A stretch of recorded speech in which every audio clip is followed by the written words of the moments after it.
we want to do some more editing now with our Camtasia file. For one, we still have all that clap information and that previous information we don't want on our final video. For example, here, I'm just going to start playing this to you.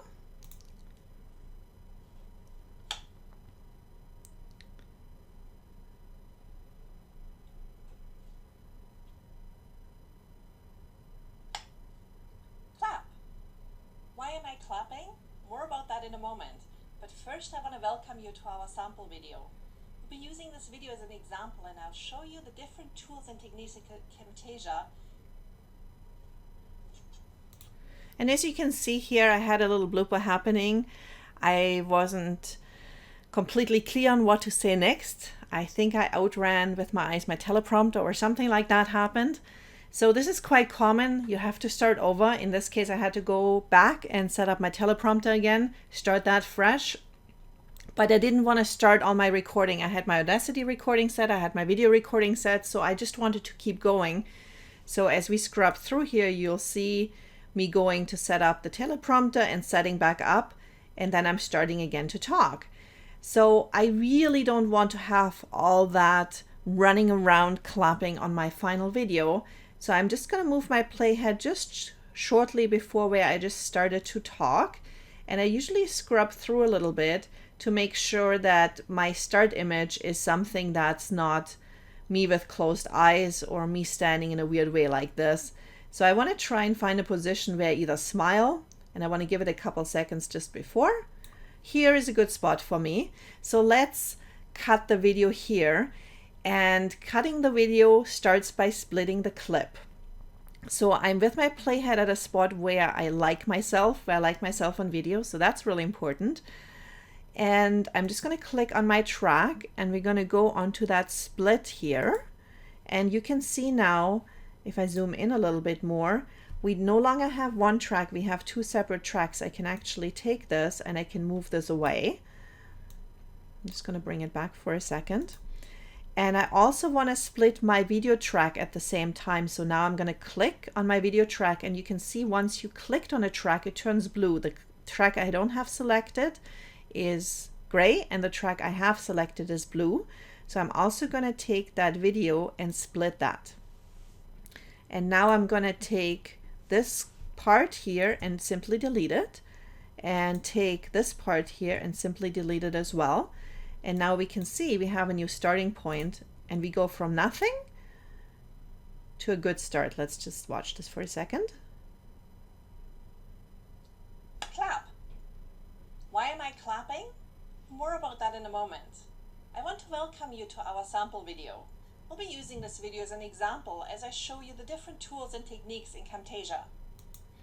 Now in this case, of course, I have that second clap on the video because it's part of my video introduction, but I cut out my actual marker.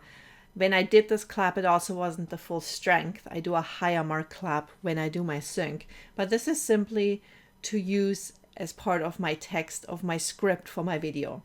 So now we have a nicely cut video, but we have all this space here now, almost 2 minutes of space of nothing. And when we go to the beginning of the video, this is not very attractive to watch. You want your video to start with something informative right away, either an introduction or your actual video. So I'm just going to click on my audio track here, and I'm going to push the shift button on my keyboard and click on that second track. And this is where it's really important that you move them at the same time, because they'll be hard to match up later. And now once you have them both selected, you simply go and drag them onto your timeline. And you could see I could even move them between tracks. In this case, I want to keep them on the video and the audio track there. And now when we go to the beginning of the video and we start. Clap. Why am I clapping? And it starts right away. So that is very helpful. Now the other thing that happened in my video, and I'm not exactly sure where it is, I'm just going to scrub through. I have my script here, and I'm just going to refer to that for a moment. This is my actual script that I loaded onto my teleprompter. But I have implemented a little blooper in here. I'm talking about PowerPoint slides. And right after I start talking about the PowerPoint slides, so I will talk about make sure you have only a maximum of 5 to 6 lines per slide. And a little bit after that, I have implemented a little blooper. So let's see if we can find this real quick here.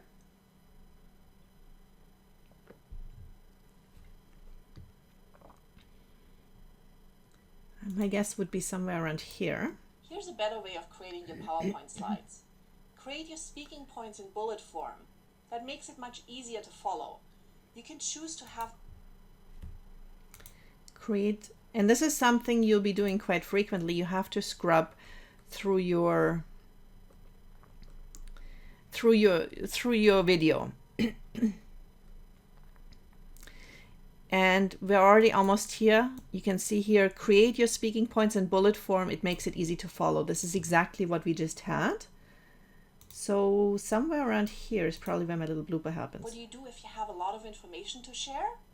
Well, it's simple. Just split the text-heavy pages. Don't worry about having more slides. There's no cost to it. Your focus should always be on making the information easy to follow. Oh, no. What did I do?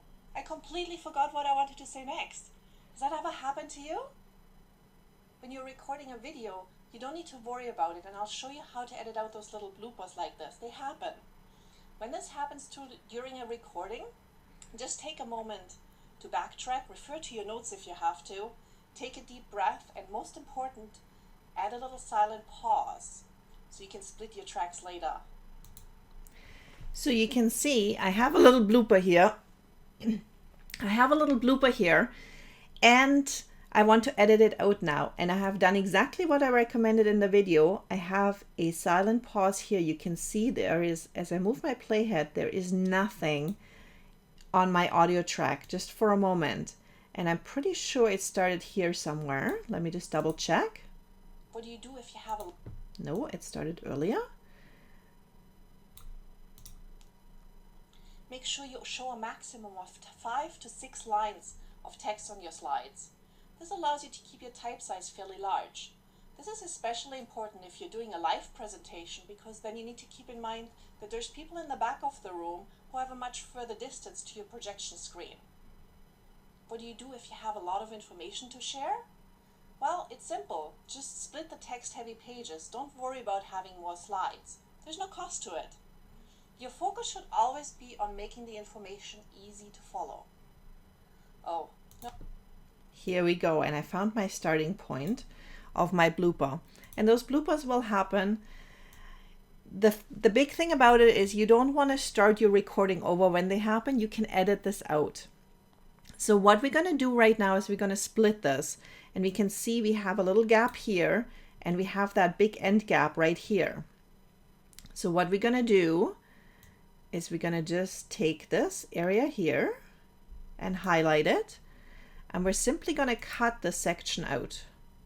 And you can see now, I'm just going to move my playhead. We have now created a little cut area where we have completely removed that blooper. So if we just listen to it right now. There's no cost to it. Your focus should always be on making the information easy to follow. Keeping it simple is not only important when it comes to the amount of text displayed, but also how you display it. So keep in mind the preview video is always a little bit choppy, but you'll see in the final video of this that it actually goes really, really smoothly. You will have a little cut in the sense that my movement has changed and my hand gestures have changed as to where I am. And that's okay, because it's such a split-second event that it really isn't something that the viewer pays a lot of attention to it. You're much better off when you have a blooper like that to take it out and to cut it out and make it completely disappear than leaving it in just to have perfect hand movement and perfect mouth movement. So we just took that out. You could have also taken it out by splitting the clip and then removing that, deleting those sections, and then moving them together. But by using that cut function, if I now were to move those segments, I only have to select each track. It's still one track by cutting it out. If I would have split it and just left them together, now I would have to move 4 tracks, 2 video tracks and 2 audio tracks. And like this, I just have to still move 1 audio track and 1 video track. So that is a better technique to use in this case. So the next thing I want to show you is to overlay an image over the talking head. Having a talking head is quite interesting. However, it's not that interesting because a lot of times having a person talk, as much as I like myself talking, is not the most interesting thing in the person viewing it. So you want to make sure you add some additional interest. And as we go through the course, we'll add some more fancy transitions and visual effects. But let's start out with the basics. I have an image here of a PowerPoint tip, which is just an image. And I'm just going to overlay this right here. And it's called a PowerPointer, and it's talking about how to limit text to essential key points. And I have a spot in here where I talk about not reading off the slides. So I'm just going to find the spot in the video. Distracting for your audience when they see the words bouncing and I'm just going to refer to my script for a moment.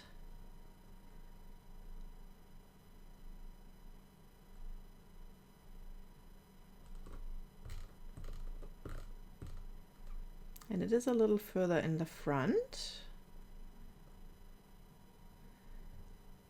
My blooper happened a little further down, so I need to go a little further to the front.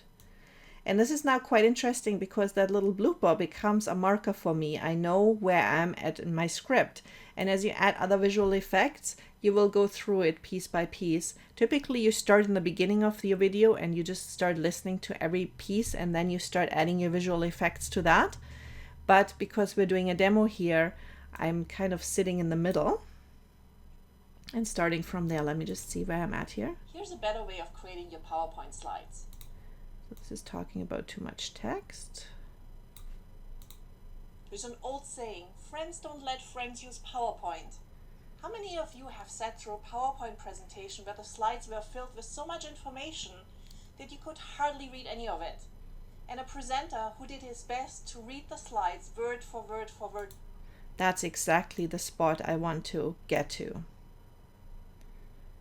And what I'm going to do is I'm going to just move my image here already a little closer. And I'm going to start zooming into my track just with the zoom button here. Because that slide talks about limiting your text. So I have actually read off that slide. And I'm just going to show you how to match this up. Behind them. Let me give you an example. And later I'll show you how to overlay a slide on top of what I'm saying as well. Limit text. Here we are. We actually did pretty good. And you can see I have a little break here. So I'm going to start bringing in my slide right here.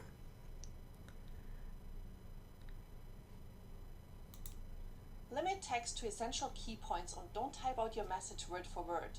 Typing out your presentation word for word distracts the audience from you as a speaker and takes away from the power of your message. The audience often gets overwhelmed with too much information on the PowerPoint slides that we're presented with. Here's a better way of creating. So you can tell I'm reading to this off the slide right up to this point, but my picture has only lasted for 5 seconds, but I want to show it all the way to the end of where my playhead is right now. So there's a very easy way to lengthen your image. You just go towards the end of it until you have the little arrows appear and you drag it right to the point you want it to disappear. So let's watch that little segment again.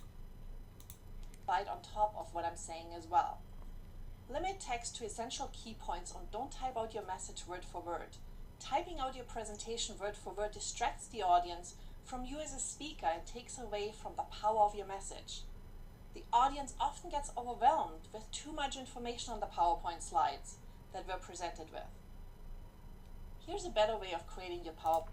And you can see now that it matches. The part that I read is now the same length as that little slide is showing. And this is a great way of introducing images into your presentation. It adds a little extra interest, but at the same time, it is also done in a way that it's exactly matched up to where it fits, and you can completely control this so it doesn't become distracting. Anything you're adding in addition to your video, like an overlaid image, like an overlaid video, should always be done in a way that it supports your presentation and doesn't take away from it.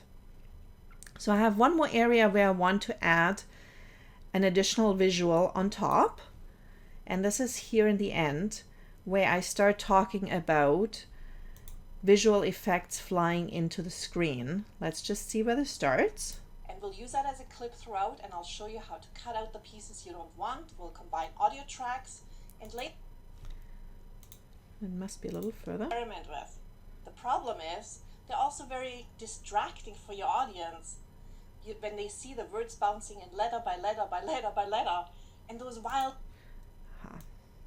So we start talking about words bouncing in letter by letter by letter, and I have created a video from a PowerPoint slide that shows exactly that, and we have seen this one already before. So I'm just going to start placing it right here and just see how it goes. When they see the words bouncing in letter by letter by letter by letter, and those wild animations swirling through the air. There's nothing wrong with using some animations. Personally, I like to use simple animations, like a line of text floating in or simply appearing. Animations are great because they add some movement to your presentation. Just make sure they support you and don't take away from your message. And that flows quite nicely. That video happens to stop right where I wanted it to stop. And with videos, it can be a little bit more difficult because in this case, I wanted to show the whole animation sequence. So it wouldn't be making a lot of sense to cut this video in any way. Of course, I could split the track and just show part of the video if I had problems. I could also go in and change the speed. When you right click, you can go in here and you can change the clip speed, and you can bring this to a faster or a little bit slower clip speed. And that is a little trick that you can use also sometimes to just tweak the timing of your clip to make sure that it ends at the perfect spot. So if it wouldn't have ended at the perfect spot, because it is a PowerPoint presentation, I can change the clip speed without affecting anything. If you have that speed or the clip of a person talking, of course you don't want to adjust too much, otherwise it becomes noticeable. But a few letters swirling in and a few stars swirling into the page, I could have easily adjusted that to 120% of the speed or 80% of the speed without anybody noticing that I really made any adjustments, and it would look really good in the flow of it. But in this case, we're okay, so we'll leave it at 100%.